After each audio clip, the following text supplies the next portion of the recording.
They didn't even look me in the eye. After 22 years of showing up early, staying late, fixing everything from server crashes to sewage leaks, they handed me a manila envelope and called it a realignment opportunity. No thank you. No explanation, just a room with bad lighting, 2 HR faces I barely recognized, and a severance letter with my name spelled wrong. Elaine. That's not my name. I sat there, gray cardigan-worn boots, 14 building keys in my purse, and listened as a girl half my age read from a script like she was auditioning for empathy. I remember thinking, this is it.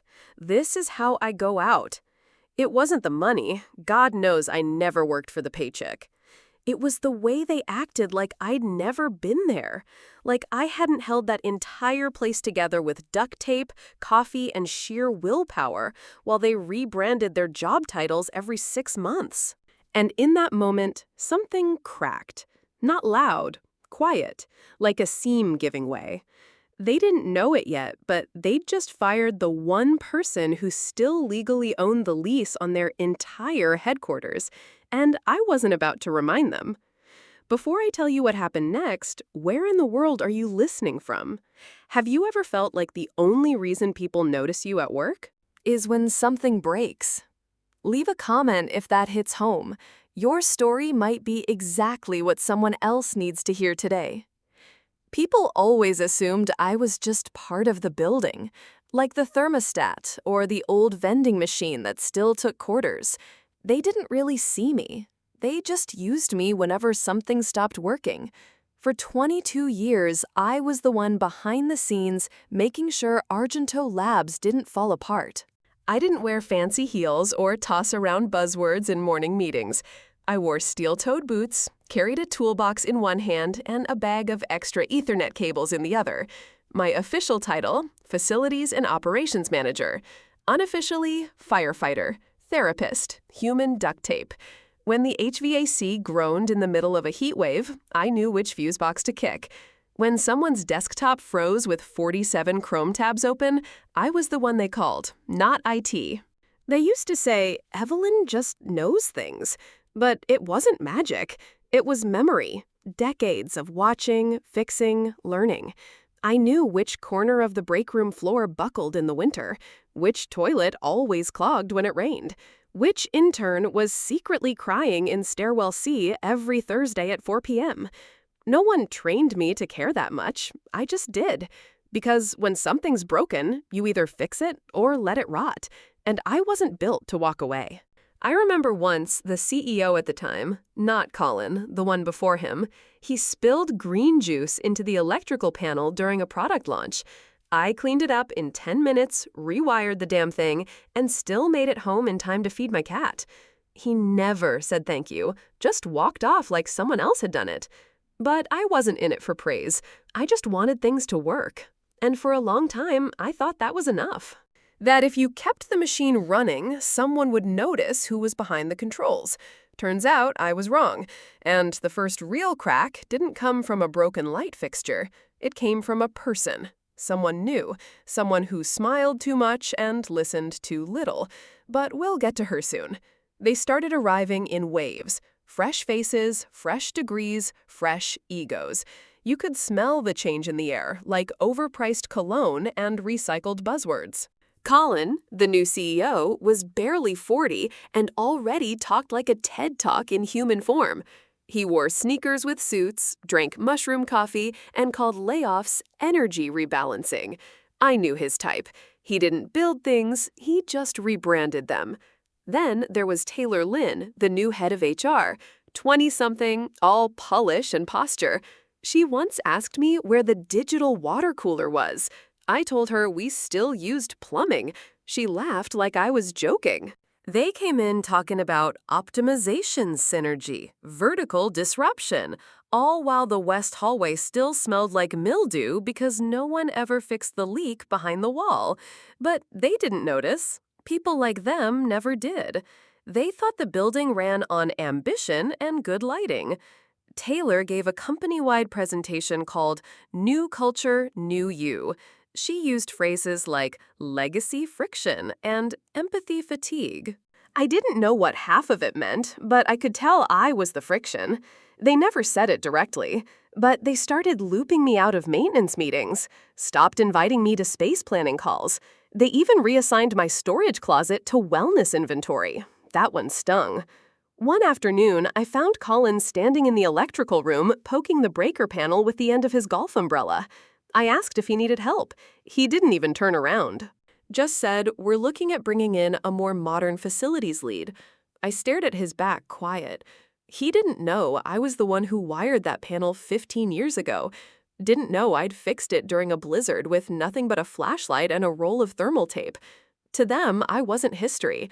I was clutter. Still, I kept showing up, because part of me hoped maybe they'd see. Maybe just once, someone would look past the clipboard and the keys and realize I wasn't just part of the furniture. But then one Monday afternoon, I saw something. A calendar invite, tucked between two back-to-back strategy syncs. It was short, no subject, just 3 words. Quick sync, HR. And I knew. I wore the gray cardigan on purpose. The one with the frayed elbow, the faint coffee stain shaped like Tennessee, and the tear at the seam that no one ever noticed but me. I'd worn it through 3 CEOs, 1 office fire, and a baby shower that ended in a breakup. It was my armor. That morning, I walked into Argento Labs like I always did, 6:47 a.m. on the dot. Not because anyone asked, just because I always had. I unlocked the door with the same brass key I'd carried for 22 years, the same one no one had bothered to take from me yet. By 8 a.m., the building buzzed with Slack pings, half-eaten granola bars, and wireless earbuds glued to conversations that didn't include me. At 9:03, I got the ping, "See you in Confroom B at 10. Taylor," no subject, no context. I knew what it meant. You don't work in operations for 2 decades and not learn the rhythm of endings. There's always a pattern. First comes the vague invite, then the polite smiles, then the envelope. I walked in at 9:58. Taylor was already seated. Next to her, some guy in a navy suit who looked like he practiced active listening in the mirror. The manila folder sat neatly in front of them, unopened, but pulsing with quiet finality. Evelyn Taylor said, smiling too hard, "Thanks for making time." I didn't answer, just sat down, straightened the edge of my sleeve, and waited. The rest played out like bad theater, something about evolving company needs and realigning toward innovation. They slid the folder across the table like it was a birthday card instead of a severance notice. 3 months of pay, insurance through the end of the month, NDA clause bolded in all caps. They couldn't even spell my last name right. Grander, not Granger. 22 years and they still got it wrong. "We'll need your badge and keys today," the lawyer said. I looked at him, then at the folder. I didn't say much, just reached into my bag, pulled out the badge, and set it down. Then the keys, all 13 of them, each labeled in faded ink from 2003. "You sure?" I asked, my voice steady. Taylor blinked. "Sorry," I smiled, just a little. "Are you sure you want these?" She gave me that HR face. Sympathetic, polished, empty. It's not personal. I stood, slowly pushed in my chair, and said the only thing that felt true. It never is until it is. Then I left. The badge, the keys, the folder, all still sitting there on that shiny conference table, like forgotten tools from a machine they never understood. And for the first time in years, I didn't clean up the mess. But what they didn't know, what they never thought to ask, was what else I still had in my bag. I didn't go home right after they let me go. I drove around for a while, no destination in mind, just circling the city, like a paper plane that never quite lands. Eventually, I pulled into the parking lot of a gas station off Kinsey Street, parked under a flickering light, and stared at the dash. I wasn't crying, not exactly. It was more like stillness. That heavy kind of quiet that only shows up when something inside you snaps and you're the only one who hears it. That's when I thought of Rita Chavez, ex-army buddy turned real estate attorney, sharp as nails and twice as fast. She's the reason we even got the downtown lease in the first place, back when Argento Labs was just 5 people and 2 folding desks. They didn't have credit. I was the credit. I called her. It rang once. "Evie," she said, picking up, "please tell me you're calling because someone finally poisoned the vending machine sushi." I laughed, a little. "I got fired today." Silence. Then, "You're kidding." "Nope." Taylor from HR and some haircut in a suit gave me a folder. "Called it strategic realignment." Rita exhaled. "Jesus." "After all these years?" 22, I said. "And they spelled my name wrong." She was quiet again. Then came the question that changed everything. "Wait, did they ever take your name off the lease?" I froze. See, I'd forgotten. Not completely, just buried it under all the broken printers, late-night plumbing fixes, and staff birthdays I organized when no one else would. But now it came rushing back. 2003, a Denny's booth. The founders begging me to help them secure the building, the signed lease, in my name, because back then no one else could. "I don't think they ever did," I whispered. Rita's voice sharpened. "Evie, if that lease is still active and under your name and they didn't renew it," she didn't finish. She didn't have to. Because I was already reaching for my glove box where I kept a spare house key, a granola bar from last year, and a folder, old, thick, labeled in fading black ink, Lease, 2003, E. Granger only. And that's when the wind started to shift. I hadn't opened that folder in years. It lived on the top shelf of the hallway closet behind a stack of manuals, a broken label maker, and a shoebox full of keys that probably didn't open anything anymore. I kept it in a plastic sleeve marked in thick Sharpie, Lease, 2003, E. Granger only. I used to joke it was my break glass in case of betrayal file. Didn't think I'd ever actually need it, but that night I placed it carefully on the kitchen table, same table where I used to balance company invoices between bites of late-night takeout, same table where I'd fixed their fire inspection forms, reordered their lost carpet samples, and once filled out the CEO's tax paperwork when he accidentally deleted it. The folder was heavier than I remembered. Inside, the original lease agreement, still crisp. 7 signed amendments, each stapled with care. A yellowed receipt from 2004. I bought the entryway rug with my own card because the office budget didn't cover non-essentials. 3 post-it notes from our original founder's daughter doodled during meetings. Little hearts, a smiling sun. Back then, it all felt like family. And near the back, the golden ticket. Clause 10B renewal terms. If no written notice is received from the lessee 30 days prior to the end of lease term, contract will default to month-to-month tenancy, terminable by lessee with 30-day notice. My eyes scanned the page. I double-checked the date. Lease expiration August 1st. Today was August 3rd. They missed the window. No renewal request, no legal follow-up, no memo from Taylor or the shiny legal guy with the expensive watch. They were so busy kicking me out, they forgot I was the one holding the door. And now, legally, they were squatters. I sat back in my chair, heart beating slow and steady. The folder was no longer just a file. It was leverage. Real, documented, court-upheld leverage.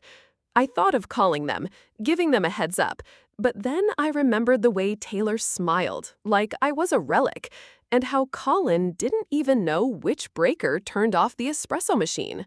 So instead, I picked up my phone and dialed someone else, someone who still remembered what I'd done for that building, someone who knew what to do with a folder like mine. Her name was Leela Chen, and she was about to become their new worst nightmare. I didn't storm in, didn't shout, didn't send a dramatic email or flip a table. No, I did what I'd always done. I worked quietly, thoroughly, invisibly. Just this time, I wasn't fixing their mess. I was preparing to walk them straight into it. After I hung up with Leela, I made a cup of black tea and sat down with my laptop. She was already drafting the formal notice language, so sharp you could feel it bleed. Leela had a gift for writing in calm legalese that still made grown men sweat. Meanwhile, I pulled up every contract still tied to that building. The cleaning service, under my account. The utilities, in my name. The HVAC maintenance, last renewed with my signature. Even the Wi-Fi routed through an enterprise plan I created in 2012. They never bothered to change it. Why would they? Things just worked. They'd gotten so used to me being the ghost behind the walls that they never thought to check where the wires actually led. And now, every single wire pointed back to me. The next morning, I mailed the lease termination notice by certified post. Lila submitted a copy to the county clerk, just in case we needed teeth later. I also scheduled a casual walkthrough with the property manager, Thomas, who still owed me a favor for helping him unclog a basement drain after hours during the flood of '08. I didn't smile, not really. But there was a calmness in my bones I hadn't felt in years. I wasn't getting revenge, I was reclaiming balance. Because if they were going to treat me like I didn't exist, then they could see what it's like when I really don't. I didn't answer Taylor's last email, the one asking if I could remind her how to reset the lobby thermostat. I let it sit there, unread, unanswered, and just for good measure, I changed the Wi-Fi password. Next up, delivery. And someone at Argento Labs was about to receive a very official-looking envelope with my name on the sender line. It arrived on a Wednesday morning. Thick envelope, certified mail, return address, Lila's firm. Inside, a formal lease termination, signed by me. Stamped by the county clerk. One page of legalese that carried more weight than every keynote speech Colin had ever given. It was addressed to Argento Labs, current occupant, because legally that's all they were now. The receptionist that day was new, a temp, probably on her third day still figuring out the phone system. Her name tag said Amber in bubble letters drawn with pink glitter pen. Sweet kid, but not trained for anything beyond scheduling lunch deliveries. She signed for the envelope, flipped it over once, and God help me, tossed it straight into the recycling bin. I'm not even exaggerating. Between a half-eaten protein bar and a broken 3-hole punch, the single most important document in the building reduced to potential compost. Meanwhile, upstairs, Taylor was hosting her bi-weekly Culture is Currency meeting. She'd made a Canva deck with pastel colors and stock photos of people high-fiving over laptops. I know because someone posted a selfie with the slides in the background on Slack. The caption, #future-focused. Colin was probably pacing somewhere with his AirPods in, ranting about brand narrative to an investor who couldn't remember his name. They were too busy shining their image to notice the ground shifting under their feet. And me, I was at home, feet up, tea steeping, watching the mail tracking update hit delivered. Did I know the notice had been recycled? Not yet. But honestly, I could have guessed. That's the thing about people like them. They're so focused on getting ahead, they forget to look behind, forget to look down. And this time, they should have looked down, because 30 days had just started ticking. And when that clock hit 0, it wouldn't be a reminder they'd find on Slack. It would be something zip-tied to their front door. It was a Monday morning, the kind where everything feels too quiet, like the city knows something you don't. 8:03 a.m. Taylor strolled into the building like she owned the sunrise. Beige pumps clicking across the lobby tiles. Oat milk latte in one hand, her phone in the other, probably halfway through posting another mindful leadership quote on LinkedIn. Any messages? She asked the front desk without looking up. Amber, the temp, blinked. Yeah, there's something weird taped to the CEO's door. Taylor rolled her eyes. Probably another passive-aggressive sticky note from IT, she muttered. Last week, someone left a meme of Danny DeVito under the thermostat after the room hit 82 degrees. But this wasn't a meme. This was government paper, fluorescent orange, laminated, zip-tied directly to the handle of Colin's office. Notice to vacate. Failure to renew lease filed by Evelyn Granger. By 8:08, Taylor was frozen in front of it, lips parted, eyes scanning it again and again, like the words might rearrange themselves into something less horrifying. She pulled out her phone with a trembling hand and dialed building security. Her voice cracked. "There's a situation." Meanwhile, people began to notice. Marketing interns stopped mid-scroll. Engineers peeked over their monitors. Dan from facilities took a photo, then walked away like it was none of his business, which technically it wasn't anymore. 8:30. Colin arrived. Bluetooth still in his ear, probably expecting another crush the quarter kind of day. Instead, he found Taylor pacing the front office staff, whispering, and a legal document zip-tied to his door like a final exam he forgot to study for. He yanked it off, read it, blinked, then blinked again. And at 9:02, his phone rang. It was Thomas, the property manager. Calm, measured. "This is to confirm enforcement of lease termination," he said. "We were notified via certified mail and email over 2 weeks ago. Since we received no response, we assumed your silence was intentional." Colin's voice cracked. "Intentional?" Thomas didn't flinch. "Who ignores a 30-day legal notice," he said, "unless they meant to." And from that moment on, panic didn't just spread, it flooded. But trust me, it hadn't even peaked yet. It came in just after 7:30 p.m.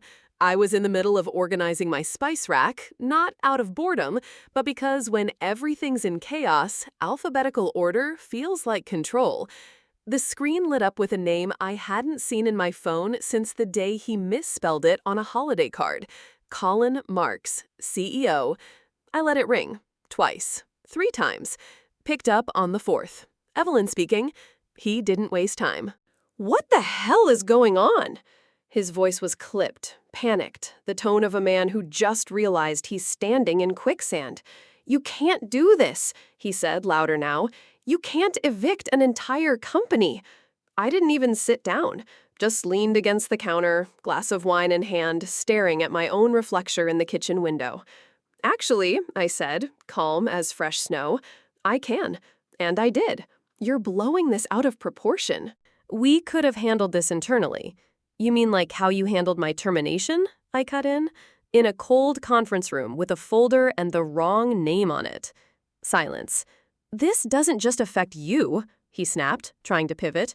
"We've got investors, partners, press. The board is already circling." "They'll be fine," I said. "They'll do what boards do, protect themselves, maybe toss you overboard to calm the storm." "You blindsided us," I almost laughed. "No," I responded. "You blindsided me. I just happened to be ready."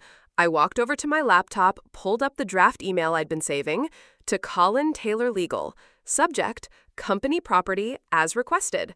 Attachment, lease agreement, signed amendments, photos of the sublease they failed to report. While he was still breathing heavily on the line, I hit send. "You're burning everything down," he said, one last try. "No," I replied. "I'm turning off the lights." Then I ended the call. No dramatic click. No last word. Just silence. The kind that only shows up after someone finally hears everything they chose to ignore. And in less than 48 hours, that silence would turn into boxes, moving trucks, and a front row seat to the exit. It happened on a Friday. I sat on my porch that morning, coffee in hand, legs tucked under an old quilt, watching the neighborhood wake up. Somewhere downtown, Argento Labs was coming undone, not with a bang, but with the sound of rolling office chairs and cardboard boxes bumping down the stairs. I didn't have to be there. I'd seen enough exits for a lifetime. But I knew the timing. I'd seen the paperwork. They had exactly 48 hours from the moment the notice hit their door, and that clock had run out. By 9 a.m., someone had taped a piece of printer paper to a U-Haul parked outside the building. It read, "Strategic Relocation," in Comic Sans. A crowd started to gather, neighboring tenants, food delivery guys, a couple of employees from the juice bar across the street. Phones came out. Someone live-streamed the scene on Instagram with the caption, "Startup Meltdown Live."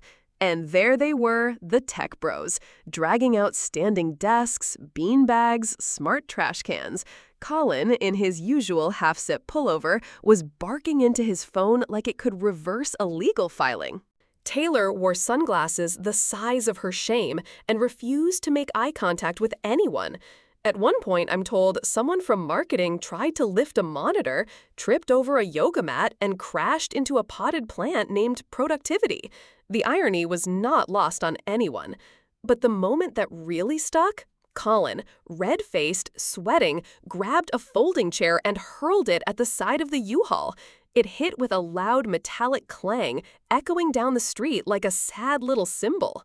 Within 3 hours, the video hit the front page of TechBuzz, then Reddit, then a meme account called Office Karma Daily. The caption, "When you fire the wrong person and she owns the damn building."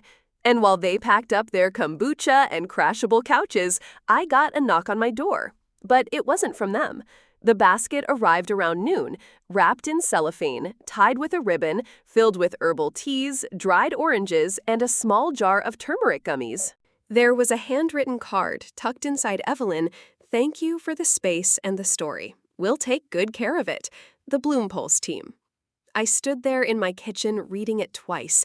Then I laughed. A real one, the kind that starts in your chest and rolls out before you even notice.